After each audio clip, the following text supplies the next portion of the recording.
This is Pastor Tim coming to you again from Lomita and Bend United Methodist Churches, offering a podcast on the great themes of the Bible. The idea is that you'll come to understand a little bit of what's going on in the Scripture if you've never read them before, if you've never studied them before, and be able to see some of the great themes and how they fit in the broad context of the Scriptures. Today we're going to be talking about prophets. Prophets were interesting people that God called into being to speak the truth.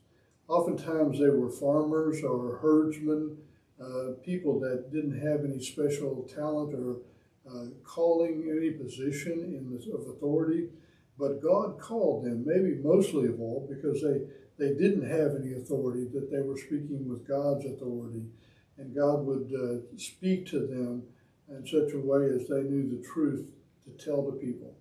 Sometimes the people had to be called back into faithfulness. Sometimes they would wander away from God and have to be called back to God's presence into true worship, and even be called back into ethical behavior. Sometimes that meant that he had to lecture and reprimand the king. And this was a unique position, so that the king, if it was a good king, would listen and weigh the truth of that prophet's words. Sometimes they had to test the prophets, though, to see if they were true, because sometimes people would be false prophets. They would say things that people wanted to hear, and they aren't very much different from people today who want to say what you want to hear, but that's not really what God is talking about. So we test it by saying, is it true to the great themes of the Bible? Is it true to compassion and justice and mercy and God's faithfulness? Are those things, is love extended?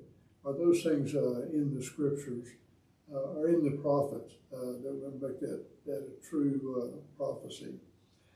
It wasn't that they were predicting the future, but what they were saying was that if you continue down this same path, bad things are going to happen. You're going to end up in a bad place. And there's always hope that people would listen and turn their lives around. Moses was considered one of the premier prophets because he went to Pharaoh and spoke the truth, and eventually Pharaoh let the children go, and children of Israel, and he would speak the truth to the people as they wandered in the wilderness to keep them on the right track. Jesus was a prophet. Jesus spoke the truth to people of power, but he was no more than a prophet, but he was a prophet. God continues to call people. There are still prophets today who speak the truth and call us to a better way of living, to a more faithful way of living, to mercy and justice. And you can hear those prophets and you test them to see if they really are prophetic. But God is still calling people. May you have a blessing upon your life and be able to listen to the prophets in your life.